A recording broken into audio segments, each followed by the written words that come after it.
The New Testament were written at various locations at various times. Some were written for distribution within the community, such as the Gospels. Others were epistles sent to specific locations. Then copies would be made and sent elsewhere. Often Christians traveling from one place to another would encounter a book they had not heard of before, and hence would make a copy to bring back to their own fellowship. And though a graphic that would represent how many different lines of transmission there were and how often they were interconnected would rapidly become useless due to the number of manuscripts that would be on the screen, the fact of that complex history of transmission should be kept in mind.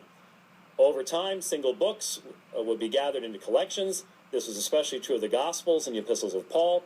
Hence, we have P75 and P66, which are gospel collections, P46 containing the epistles of Paul, all dating from the middle to the end of the 2nd century.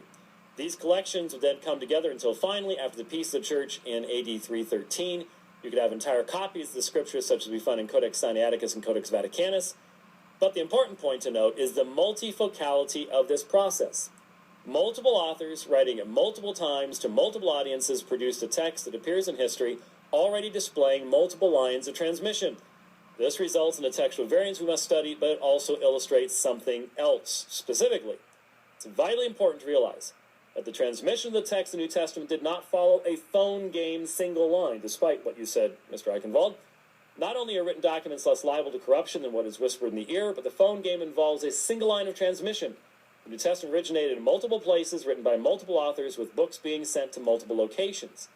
This multifocality leads to the final considerations that demonstrate the bankruptcy of the modern attacks on the New Testament, including yours, Mr. Eichenwald. To make specific changes in a text like the New Testament, which is what you just asserted happened by the Roman Empire, which originally circulated as a group of texts, not as a single body, would require a centralized controlling body that could make wholesale changes in these widely dispersed texts. But the fact of the matter is, no such central agency ever existed or could have existed.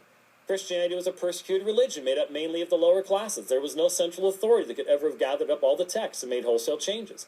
Such was impossible in the earliest days of the transmission, and given that we have such ancient texts today, obviously could not have happened at a later point without giving clear evidence. In fact, Mr. Eichenwald, we can prove beyond all doubt this kind of corruption did not happen, since papyri have been found that date back to the 2nd century, and that only within the past 100 years. Had any later centralized organization sought to alter the text, those later texts would show stark differences as older and older manuscripts are found, but just the opposite has been the case. Now, Mr. Eichenwald, I wrote those lines and put that material together